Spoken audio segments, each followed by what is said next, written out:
I'm so pleased to be joined by Paya and ScanForce today. We're talking about Sage 100, two leading integrations for Sage 100, enhancing Sage 100 ERP, integrated payments and AR, and pick, pack, and ship. Thanks again for joining. A little bit about the presentation here. We have Brandy Wilson with us today. She's the Senior ERP Product Manager at Paya. And Brian Berry, he's a Business Account Manager over at ScanForce. Brandy's going to be talking about integrated payments, and Brian's going to be talking about pick, pack, and ship. And Paya is a leading provider of integrated payment and frictionless e-commerce solutions. Paya's foundation is a robust integration of front-end CRM and back-end accounting systems like Sage 100. And they really enhance the customer experience and workflow by allowing customers to accept and make payments. So customers can accept payments from Sage 100 and make payments, expedite the receipt of money, increase operating efficiencies. And Paya is a very mature company. They process over 40 billion of annual payment volume across credit, debit, card, ACH, and check, making it a top provider of payment processing all over the U.S. They just were acquired about 6 months ago by Nuvei, and they are a leading credit card processing ACH collection company out of Canada. So they're merging forces, and they'll have leading payment processing functionality, not only in the U.S., but also Canada. So more to come on that. They serve over 100,000 customers in healthcare, education, nonprofit, government, utilities, and B2B goods and services. ScanForce helps your inventory and warehouse management to simplify operations. They help you gain visibility into your supply chain with automated inventory management and seamlessly integrated with Sage 100 and Sage Intacct. So their software solutions are made for any industry that handles inventory, whether you're looking for basic inventory control or require more complex warehouse management functionality.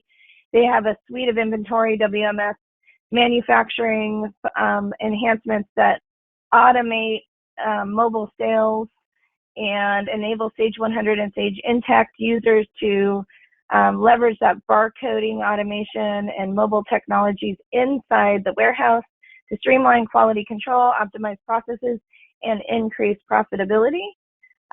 So learn more today about how ScanForce can meet the unique needs of your business and extend that functionality of your existing Sage ERP system.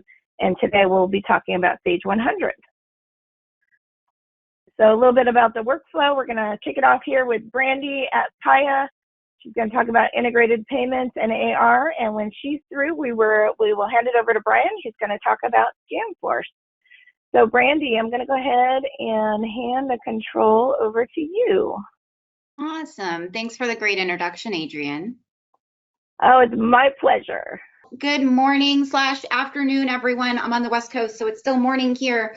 Thank you guys so much for your time today. And again, thank you, Adrienne, for the great introduction. My name is Brandy. I am the Senior Product Manager here for Sage 100 at Paya, which really just means I work with all of our different integrations with Sage 100. And I'm going to show you what we have for you guys today within that ERP. But first, just a quick overview of who we are as a company. For those of you who aren't familiar with us, I'm not going to bore you with a bunch of numbers, but there is a quick snapshot here. We really focus on providing integrated processing experiences for lots of ERP customers. So today we're talking about Sage 100, but we work with all of the Sage product lines, 300, X3, Intacct. So we're really looking at that ERP customer and making it easier for our merchants to accept their payments from their customers, get their funding more quickly, and overall just be more efficient in that whole sphere. As many of you may know, we actually used to be a part of Sage as their Sage Payments division. We continue to maximize those existing relationships to bring you the best processing experience that we can right within your ERP system. Our recent acquisition by Nuve, which Adrian mentioned, really means that we can now explore offering our ERP customers even more, from additional services, new payment methods and currencies, and new product offerings like the Click2Pay AR automation system that we're going to look at today. Now, I'm sure that most of you are familiar with our regular native credit card processing today. Because we used to be a part of Sage, we are actually the only certified and natively integrated and distributed credit card processing solution for Sage 100 ERP, which is just a really fancy way of saying we can plug in our credentials and everything that you need to process through Paya within Sage is already there. Sage is distributing that with the Sage 100 system. We do provide 2 gateways that support both card present and card not present or online processing. And in transaction, meaning inside of your actual transaction screens in the ERP, you can process payments, voids, and refunds directly from accounts receivable, invoicing, sales orders, sales order invoices, and your normal cash receipts entry screen. In addition to all of that, each of the gateways, of course, has its own merchant portal where you can use a virtual terminal for processing not related to the ERP, as well as accessing all of your transaction information and reporting for all of those transactions. Now with Sage 100, I'm not going to go super far into the native processing, but it is great to note that, you know, we do offer a customer-centric credit card vaulting system. You've probably seen this screen before, but really what this means is that inside of Sage, you can store encrypted or vaulted credit card information on your customers and then use those tokens or those vaulted credit cards to go ahead and process transactions for them. We keep Sage 100 out of PCI scope. There's no actual credit card information being saved in there. We're just saving those tokens so that they can be used in those in-transaction processes. So here's an example of one of those. Here's a cash receipt where we've selected multiple invoices, you can see here, and we've used one of those vaulted credit cards to go ahead and pay those. So again, we're talking about multi-invoice payments in cash receipts. We're talking about automatically putting a customer's preferred payment method on an invoice and allowing that to process when that invoice is updated, or even in sales order, bringing that in for pre-authorization or actual charging of the order prior to invoicing. So we do provide, you know, a full range of services directly within the ERP for that. Now let's talk a little bit about Click2Pay. So Click2Pay is our latest offering for our Sage 100 crew, and honestly, it has been a game changer for so many of our merchants. Click2Pay is an integrated payment system, and it's giving our merchants customers anonymous links for quick pay, as well as an actual login customer portal where they can self-service their accounts for payments. And we're covering everything that you can think of in Sage 100. We're integrated with sales order quotes, sales orders for both pre-authorization and capture of funds prior to invoicing, sales and accounts receivable invoices. When we start talking about full account automation, we are syncing any unmatched credit memos, debit memos, and prepayments up to the portal so that customers can self-apply those outstanding credits to their outstanding invoices. Of course, we have checks in place to make sure they're not doing anything like a negative transaction that's going to issue a credit to their credit card. So we're making sure that we're covering all of those bases, but the goal here is to really present a truly self-service portal for our merchants' customers so that our merchants can focus on doing business and not have to worry about account administration for their customers. As customers are processing payments against their transactions, we're bringing that tokenized credit card back into the system, which means that our merchants can then use that down the road for whatever reason. Customers out of town, they say, run my card on file. The merchant can do that because we have provided that token back into the system if they want it. We, of course, integrate with all of the things inside of Sage 100 that you would expect. Dynamic discounting based on your Sage terms code is absolutely included in this, along with payment methods and restrictions on the transaction amount or the invoice amount that can be paid via a specific payment method. Now, instead of just talking to you about Click2Pay, how about I show you a little bit? Now, those of you who have been on our demonstrations with Adrian before, you're used to seeing the AR side of this. Because we are talking about a pick, pack, and ship type of situation, we're going to go through sales order today. So let's talk about the process that a lot of our merchants are going through. So a customer is, calling in to place an order. We can come out here, we can go ahead and create that new sales order. Let's add a couple of lines here. Whoop. Not if you put a period in the wrong place. All right, so what you're gonna notice is there are some new fields available here in our totals tab for sales order entry. Now, before I get too far into this, I wanna make very, very clear to you guys, everything that I'm about to say about how this order is gonna be processed by Click2Pay is going to be the same in accounts receivable invoicing as well as sales order invoicing. So this Click2Pay button that you see here, this Click2Pay live sync that you see here, this is all going to be the same regardless of the transaction. We make it very, very easy for the person entering these transaction documents to just go about their job. That's really what we want them to do. We don't want them to have to, think about, should I turn this on? So what you're going to notice is because my customer is selected for Click2Pay, that defaulted in automatically. That is a setting by customer, and you can set which documents a customer is synced to, whether it's invoices only, whether it's orders and invoices. We do have the ability to select that for our customers. You're also going to notice that we have the ability to send this up as a pre-authorization. So you do have a choice as a merchant of whether or not to do a full capture, i.e. having the customer actually pay on the sales order, or if you just want them to pre-authorize the transaction so that you can then go through your ScanForce pick, pack, and ship process. That will attach that token to your order so that as it flows through the ScanForce system and ends up back in shipping data entry and invoice data entry, that card is ready to be processed to consume that pre-authorization. So we're making sure that even when we're not working in a standalone environment, we're feeding all of that information to our partners who are then taking you through those additional pieces.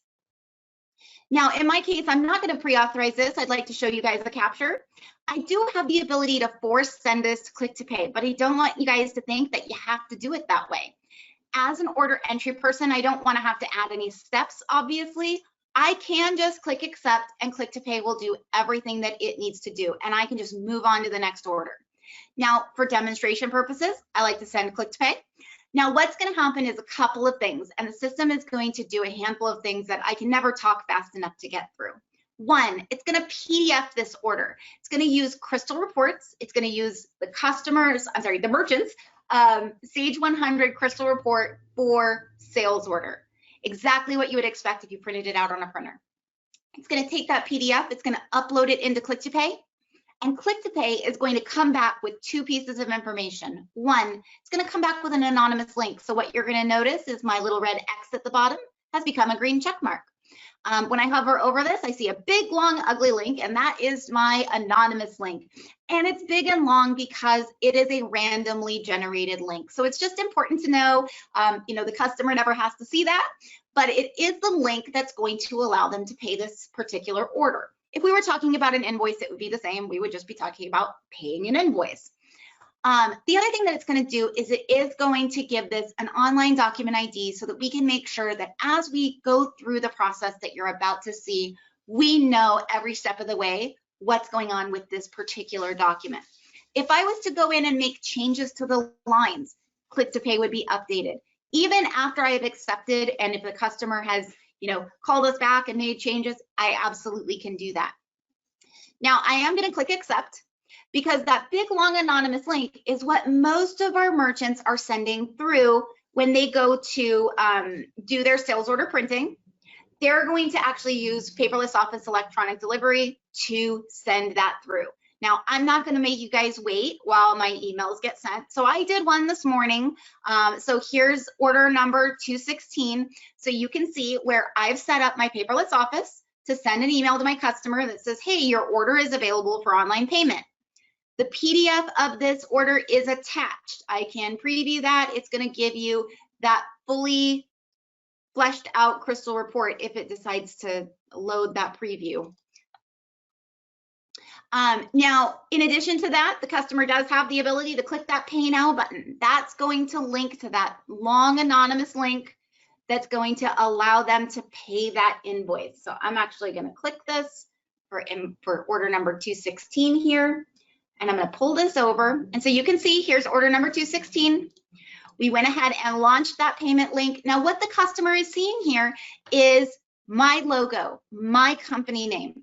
Here's that order amount. Here's the status of that. Again, that PDF is presented here, and it decided to load this time.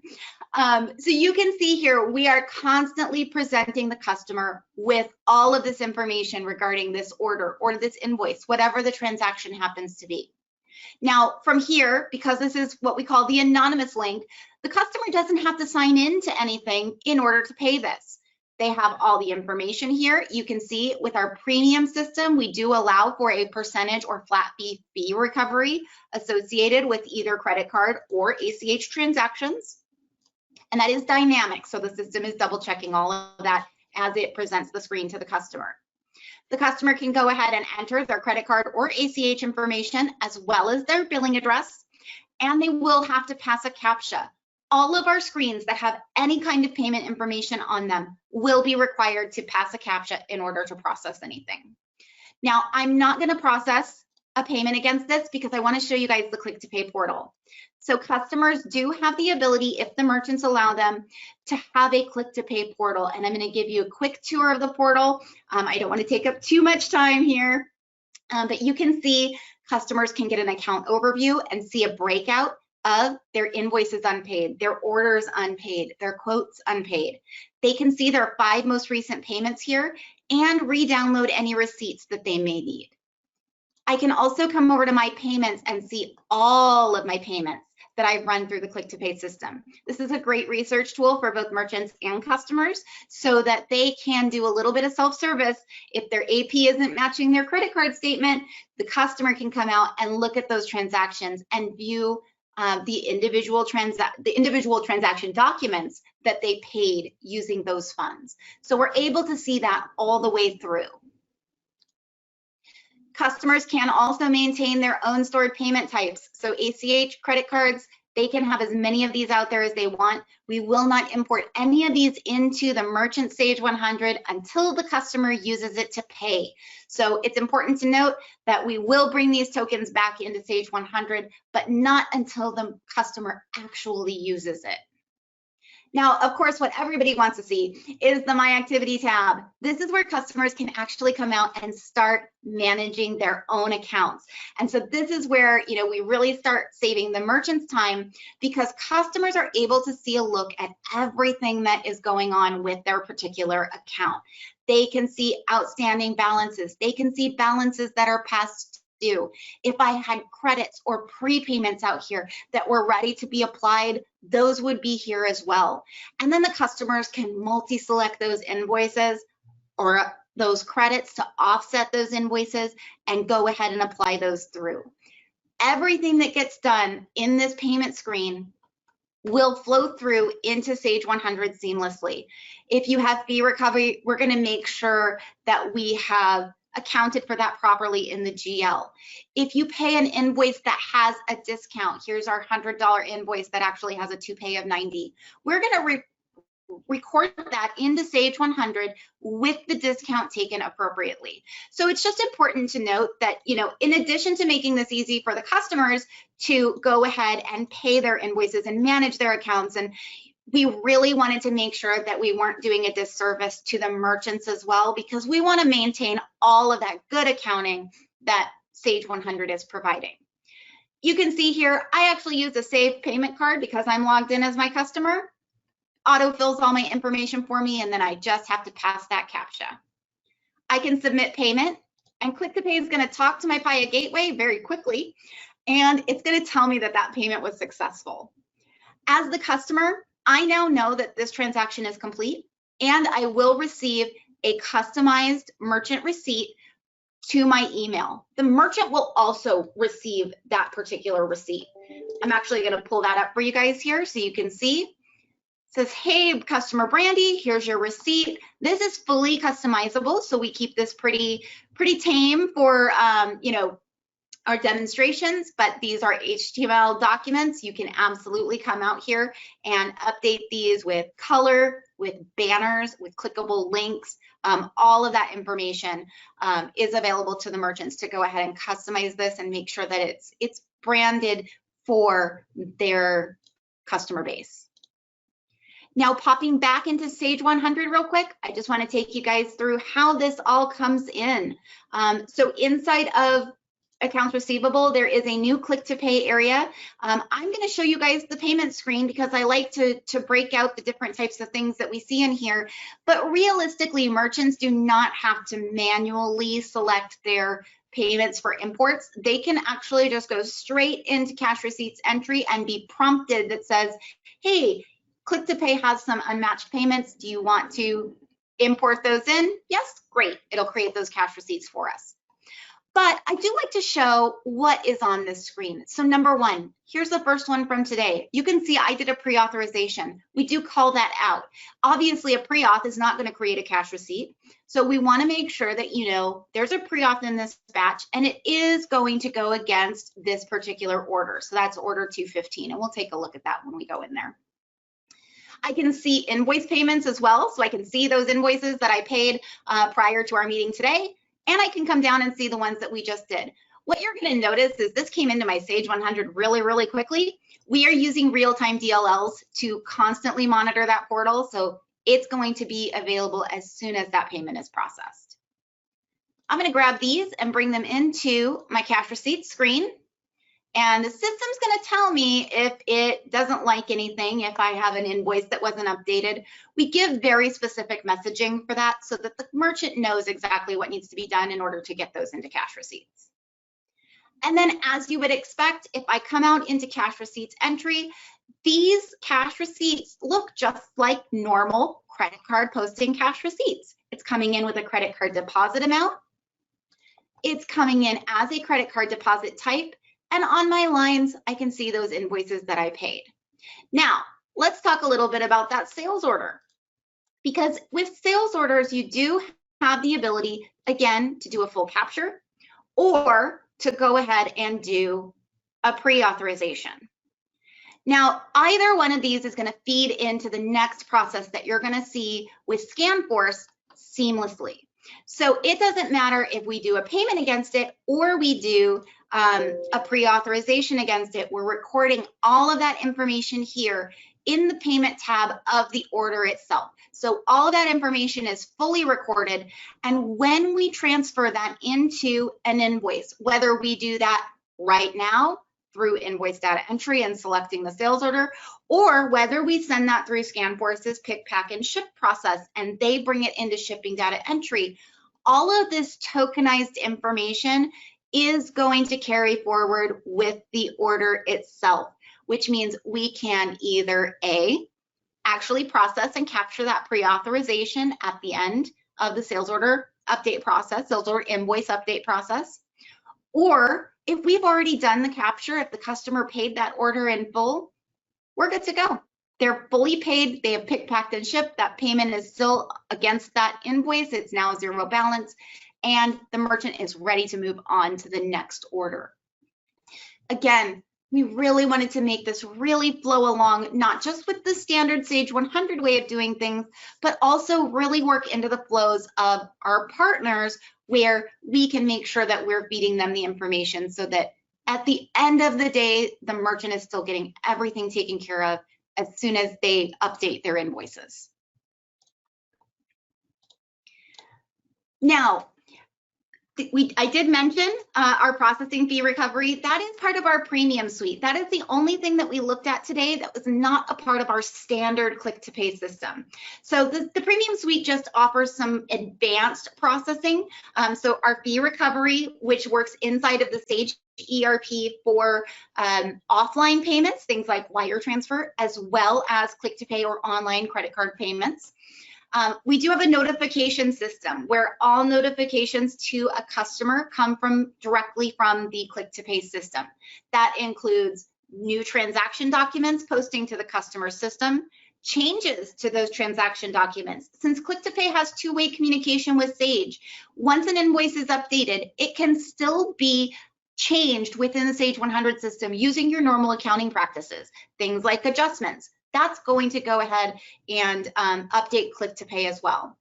We also have integration with BCS ProSoft's ARM automated rental management system for their cash drawer and their contracts modules. Now, one thing that I always tell people, Click2Pay exists because we listened to our merchants, and that means that we have a roadmap that is so diverse and just full of new features that we are always working on. Here's what's on the way. On our current roadmap, we are actually working on releasing processing centers, which is multiple Click2Pay MIDs per Sage 100 company. We are working on our integration with national accounts. It's about 99% there. We're getting ready to release that one. Pay by statement or dunning, which provides Click2Pay links for your statements, is coming in Q3 or 4.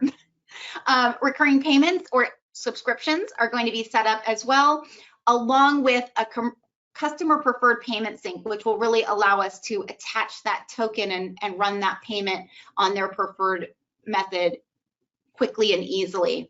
Click2Pay is also coming for Sage Intacct. I know a lot of you out there know about Sage Intacct or work with Sage Intacct. Click2Pay will be integrated with Sage Intacct as well. So that is coming. And I just want to say thank you guys so much for your time. And thank you again, Adrian. I will hand it back to you. That was a great presentation. Lots of high energy. Your passion comes through for sure. I hope I can live up and continue that on. So obviously, if you want to get paid, you first have to ship people stuff. And that's what we're going to talk about today. How do we get stuff out of the warehouse? Obviously, we want to do that as accurately as possible. And we want as timely a flow of data into shipping data entry or invoice data entry as Brandy talked about. So those are the kind of things that we're going to talk about today. Now, I'm going to start with a very brief overview. You're going to get a copy of this, so I'm not going to read it to you. But the takeaways are, we've been doing this for the better part of 2 decades. We have over 8,000 Sage 100 users banging away on our software all day, every day. I do want to highlight one thing right in the middle here in orange, where it says we can work in a disconnected environment. This is unique to our platform based on our architecture, so I want to highlight it for just a moment. What this means is if you are one of the many people that come to me and say, hey, I'd love to do inventory control, but I don't have great Wi-Fi coverage in the warehouse, or my people need to go out in the yard and in our laydown area where I don't have coverage, is that a problem? Absolutely not. We're the only solution in the Sage 100 market that can work in this disconnected environment, meaning that we can download information to the handheld and then walk away and be disconnected from Sage, complete the entire transaction, and give you data validation along the way. So we can say, nope, sorry, that's the wrong item. That's not part of this PO. You can't receive that. Or nope, you've entered the wrong quantity. So we give the user instant feedback, even when we're not connected to Sage. And then when we reacquire the signal, we sync back up. Okay. Now, what we do, most people think of us as the barcoding folks. That's exactly what I want you to think, because this WMS or warehouse management system right up here on the left, that's a big part of what we do. We have 3 different versions, and they have different feature sets. And it's not really small company, medium-sized company, big company. We have some large companies that use our most simplistic system because it meets all their functional needs. And then we have some mom and pop type users out there that use our most complex version because they need the bells and whistles. So it's really about finding the right mix. And this is something that we do during discovery to make sure that we're putting you in the right product. We also have, in addition to these 3 versions, we have over 40 enhancements off to the side. There's sort of like an a la carte menu that you can use to customize or tweak a process or add on a little feature or function, okay?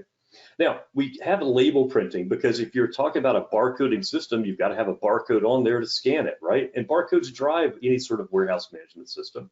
So we have labeling built into our solution. So if you're not one of the lucky ones that deal with consumer goods where everything already has a UPC code on it, yet receipt of goods entry or manufacturing, shipping, you can print your own labels and we'll help you design those. And if you're not just into distribution, if you do manufacturing, well, we have a full complement of bill of materials, production management, even legacy work order that we can do. There's that one mention of make to order down there. That's a kind of an interesting piece. If you're using production management, we can watch your people enter sales orders. And if there's a line item on there that has to be made, we can automatically create the work ticket that's going to be needed to generate that during a manufacturing process. So we have a full manufacturing suite that dovetails perfectly into everything that Sage does. And last but not least, we also have this mobile sales piece. So if you have people that go out and take orders at the customer's office or route sales, if you have a will call or counter sales department where people come up and want to order things, or if you want to take orders on a trade show floor, COVID's kind of over and we're kind of getting back to that sort of thing. So this mobile sales runs in a tablet format and it has all the customers, shipping, inventory levels, pricing, discount levels, all that jazz is built in and saved. So it's basically using Sage to do SO entry disconnected from Sage, okay? All right, that's enough about who we are. What you came is to look at all the feature sets. So let's jump into that right now. The first thing when we talk about getting things out of the warehouse is where are they in the warehouse so we can go find them.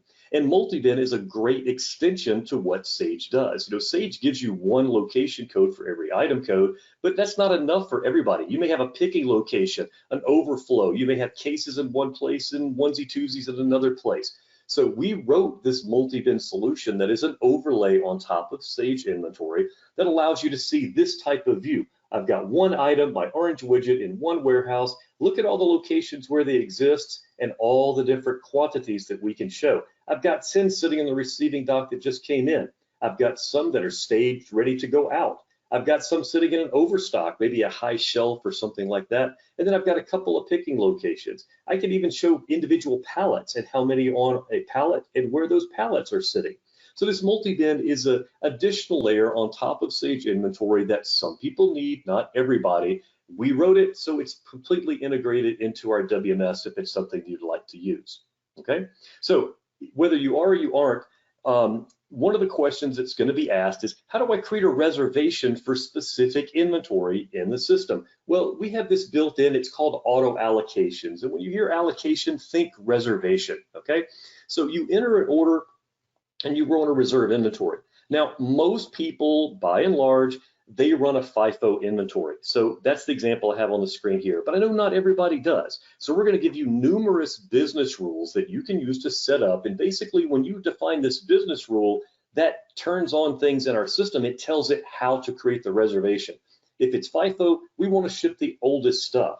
So we can say, if you need 10, the 10 oldest things are right here. I'm going to reserve them for you there. And we'll tell the user exactly where to go and how to go and collect those things when they're doing the picking, okay? But not everybody picks one at the time. Some of you may be dealing with case type quantities. You may have eaches that are in a pack, and you may have multiple packs in a case, and you have multiple cases on the pallet. So everybody's needs are a little bit different here. But a classic example is Coca-Cola, okay? I'm from Atlanta. This is where Coke was born, so this is what I always use as an example. Cokes come in a 12-pack. You all see them at the grocery store. Well, what if somebody orders 15? What are you going to do? Now your users have to do math, and this is where problems can creep in because we're humans and sometimes we make mistakes, especially when it comes to math. So the system can do this. It can direct the user, say, go to this location where you have full cases of 12 and grab one of those. Now go to this other location where we have broken cases or onesie-twosie types quantities and get 3 more. So the system will do that math for you, taking a lot of the guesswork out of the equation for your people, making their life that much easier so they can focus on other things rather than doing math, okay? Now, I mentioned things like multi-bin and in case pack and telling users to go to one place or another. How exactly do we communicate that information to the user with the handheld walking around the warehouse? Well, that's what we call directed picking, okay? So with directed picking, we're gonna do a couple of things. Once we do things like create a reservation in a unique place for this material, we're gonna tell the user exactly where to go to find it, okay? Because your user might say, oh, you know, I pulled some of that yesterday. I'm just going to go right back over there onto aisle B in my warehouse, and I'm going to find what I pulled yesterday. When in fact, they get there and it's gone because somebody else came behind them and pulled the rest of it. Well, now they have to walk around the warehouse looking for more of it. So we eliminate that completely. On the handheld, it's going to say, I have created a reservation for you called an allocation at this specific spot. This is where you need to go and you will find everything you need. It makes the picking much, much more efficient. And it goes one step further. If I've got 10 line items on an order that I need to pick, it not only is going to tell me where I need to go to find them, it's going to shuffle the deck and it's going to put them in the most efficient order in which I should pick them.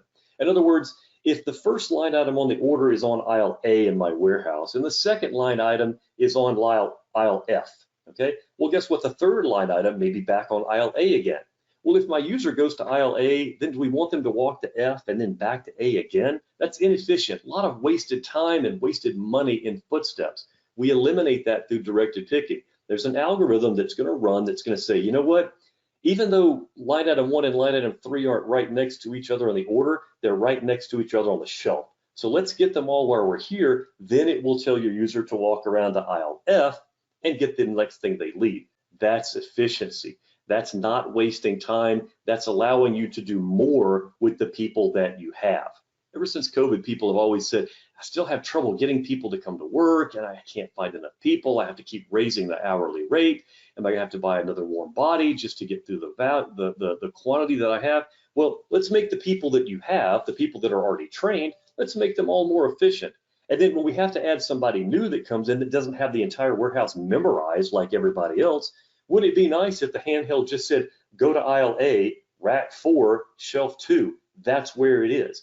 All they have to do is be able to read to get there. They don't have to remember anything. So don't sleep on this directed picking. I think it's one of the crown jewels of the entire warehouse management system. It can make your people so much more efficient.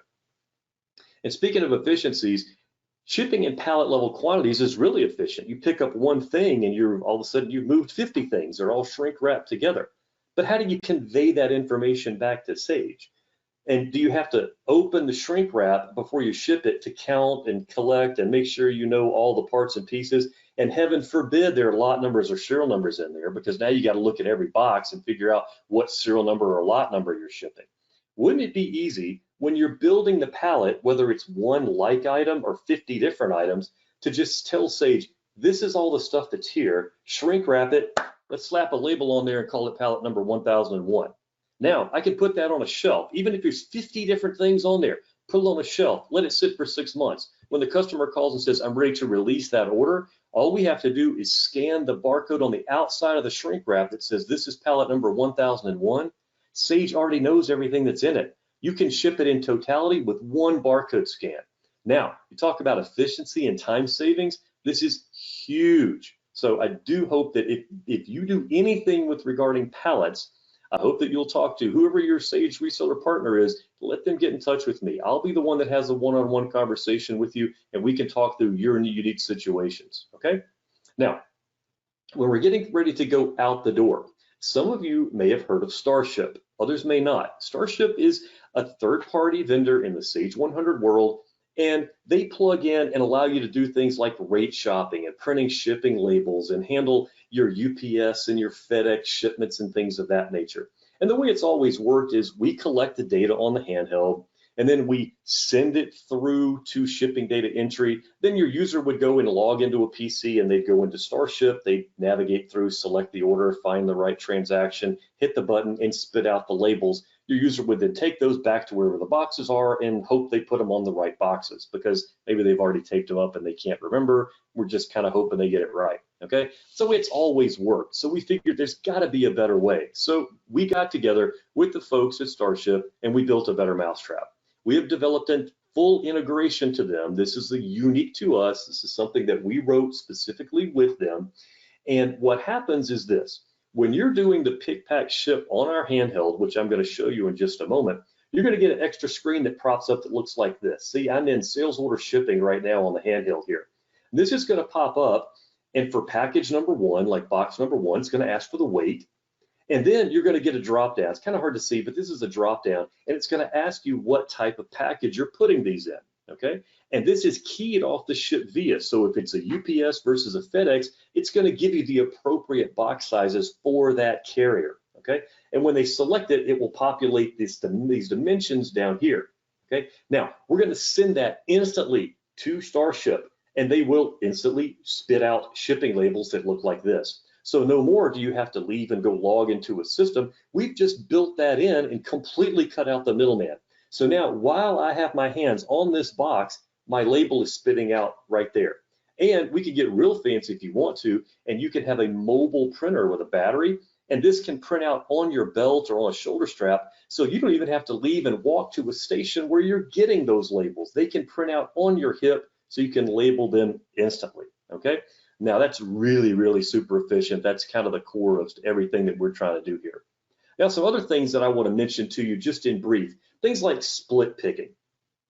Let's say you have 3 different product lines and they're in 3 different areas of the warehouse, or maybe even 3 different buildings on your campus. So you want to get 3 different people to pick them. Well, do you print out 3 copies of the pick ticket and take a marker and scratch through it? Stop me if you've heard this one before. Well, split picking solves this problem. Split picking will print out a -A, -B, -C version of those with only the items that are in that area of the warehouse or in that product group. Or let's say you have a freezer and a refrigerated section and a dry goods section. It'll print out 3 versions so 3 different people can pick against the same order at the same time, and then they all come back together to ship out the door, okay? Wave picking. You know, if I have 5 orders for one customer, I'm trying to build a shipment to go to them, they may order the same item from me across all 5 orders. Well, if I have to pick them one at a time, I've got to go to that place where it's stored 5 different times. I've got to walk all back and forth, and I've already told you how much I hate walking. I'm very lazy that way, so I want to go there one time. Wave picking allows me to group orders together, and it tells me the sum total of this item across all 5, so I can go to that place, get everything that I need, and then bring it together so that we can pack all 5 at one time and get them out to the customer. So waving is a way of grouping things together. And by the way, we can wave at receiving too, so it works the opposite way. If you get multiple shipments from a vendor at one time that has the same item on it, we can break it apart like that too. Batch select is really cool. Let's say that you're picking for today, but you're also picking some orders that aren't going to ship till tomorrow. Well, your people in the office, they don't like those to all flow into the same batch because it makes it messy when they're trying to invoice today's shipments because tomorrow's are mixed in there. Wouldn't it be cool if we can just set up a Wednesday batch and a Thursday batch? And then at the end of my pick, pack, ship on the handheld, it'll say, hey, Brian, which batch do you want this to go into? And I could say Wednesday, and it flows in, okay? Also, think about when your customer comes to pick something up. That happens for a good rate. Many of you, you may have that sort of will call type environment. Wouldn't it be nice if on the handheld, you could just clap your signature right there to verify that somebody did pick it up and who it was? And then that image file gets saved in Sage. You could even put it on an invoice if you wanted to send it out to them later. Those are the kind of things that we can do, okay? And now, to sort of put a bow on this, let's talk about reporting. Now, we don't really keep data outside of Sage. We're directly integrated into Sage. So when you do these transactions, it's flowing directly back and updating Sage. But we do keep a record of it for reporting purposes. Now, what I've done here is I've taken a quick snapshot of the top half of our management console page, and I'm looking at the transactions tab. I can step back chronologically through time, and I can see, hey, look, somebody just pulled this order number 182, sales order shipping. Here's a StarShip integration where we printed some labels for it. It was for this quantity of this item for this customer. Here's my lots and serial numbers.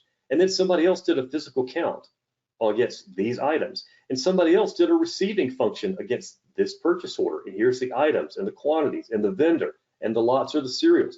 Here's somebody did an inventory transfer. This is an auditor's dream.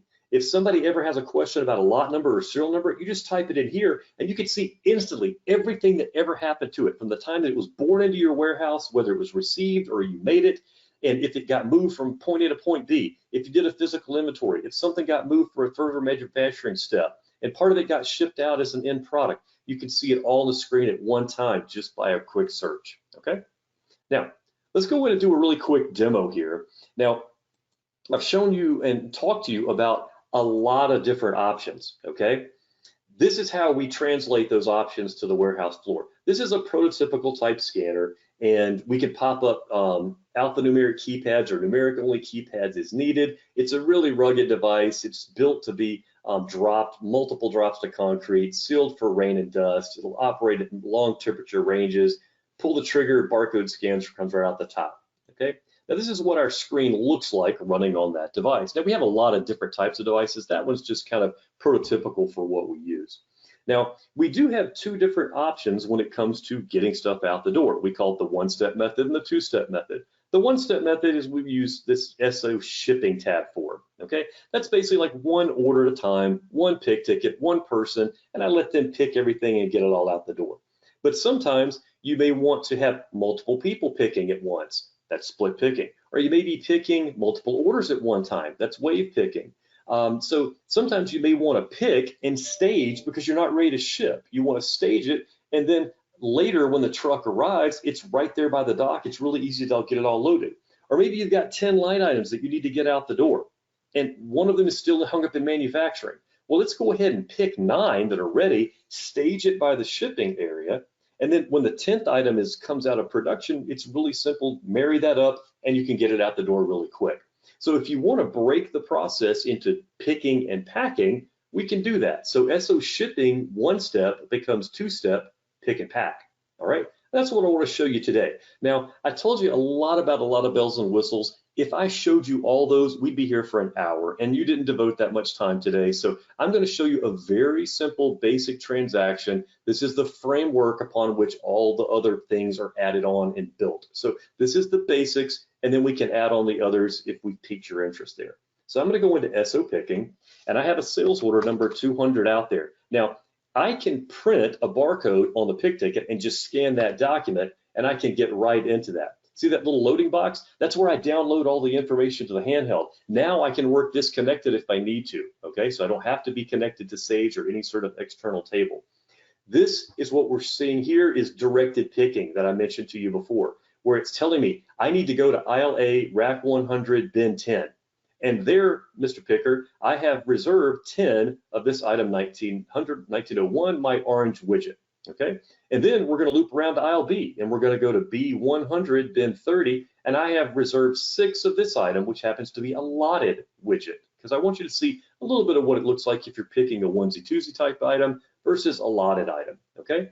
So I'm gonna walk over to this location, A110. Again, I don't have to have the warehouse memorized. I'm just gonna walk to A110, and I'm gonna scan this item, 1901, and it's gonna verify that it's part of that order. And it's given me all this information about the order and the location, the item, and how many we've got on hand. If we have shipped any thus far, it would tell me that this is shipped versus ordered. If I had already shipped, say, 6 of these and it was back ordered, it would say 6 of 10 have already gone out the door, so I only have 4 more remaining, okay? So I can go ahead now and say, yes, I'm gonna pick all 10 of those now. Thank you very much. And then I can move on to my next item. I'm gonna walk on over to aisle B because that's the next one in sequence, and I'm gonna scan that item. But what if when they scan it, what if they scan the wrong item? It looked like the right thing, but instead of 2901, they scanned 2999.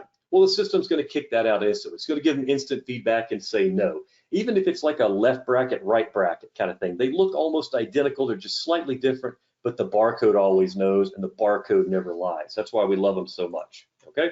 So I'm gonna rescan the correct item here. That's gonna be 2901. And it's gonna ask me how many I'm picking at this point, and I will say 6. And now it wants to know the lot number. Now, something else that we can do through the use of 2-dimensional barcodes, you know, like when you go to a restaurant, you have to scan that weird looking demented chessboard thing on the table that gets you to their website so you can see the menu. We can print those too. And we can encode both the item code and the lot number in one barcode. So when you scan it, we can populate multiple data fields at one time, okay? But I'm using a mouse, so I'm gonna go up here and I'm gonna select the lot number that I'm shipping out of. It's a lot more streamlined when you're actually using a scanner, I promise. And I'll say I'm gonna get all 6 out of that lot, and I'll go ahead and pick those. So everything is picked, my list is entry. Right up here at the top, I have this little icon, looks like a clipboard. If I click that, I can see everything that I did, okay? I can go make changes if need to. And then I can send that back on over to Sage, okay? So now it's kind of in a quasi state, Okay, Sage understands shipping or entering sales orders and shipping sales orders, but we're going to teach it how to understand picking orders. We're going to actually add a column to the SO inquiry screen so you can see the quantity that's picked, so your users will have that sort of visibility. So it's been picked, and maybe I staged it or took it to a staging area or a wrapping station or something of that nature. Then someone can come right behind me and they can do this checking packing function. And again, I can scan or enter myself into that transaction. And now I've got up here package number 1. This is a built-in function in Sage. A lot of people don't even know it's there. But whether you're putting things in boxes or pallets, let me show you the kind of information that we can collect. In package number 1 or pallet number 1, if you will, I'm going to rescan this item 1901. I get a really nice double check because it's possible that maybe I scanned the right thing, but then I turned around and talked to somebody, and when I turned back, I picked up the wrong one off the shelf. Okay, that's a misshipment. That's going to cost you money.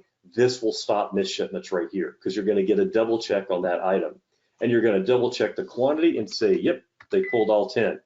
And now I'm going to increment up to package number 2, and I can scan that one and verify that, yep, they've got all 6 of those. And again, if I had that 2-dimensional barcode, I could scan it and it would automatically have my lot number there. I have to select it with the mouse and verify the quantity. Now again, the clipboard is going to show me what's on pallet number 1 and what's on pallet number 2, okay? And then I can just hit send, and that's going to write that record back onto Sage into invoice data entry or shipping data entry. Okay, so I know that was a very simple example, but I want you to see just the basics, the flow, see how quick it is. So I promise this won't slow your people down. It will actually speed them up. If you think about collecting things and then grabbing a piece of paper, where did I put my pen, write something down, stick it back in my pocket, whatever. If you think about just going zap, 6 pieces, that's a lot faster. And it's more accurate, and we can give you instant data validation. That's what all the efficiencies and accuracy increases are built into our system. That's where it's designed to do. Okay, all right, so that's the end of my presentation. If you have any questions, please reach out. Would love to do a one-on-one demo with you. But for now, I'll turn things back over. Thank you so much for taking time out to be with us today. Brian and Brandy, great presentations, and we look forward to seeing you in the future. Take care. Bye-bye.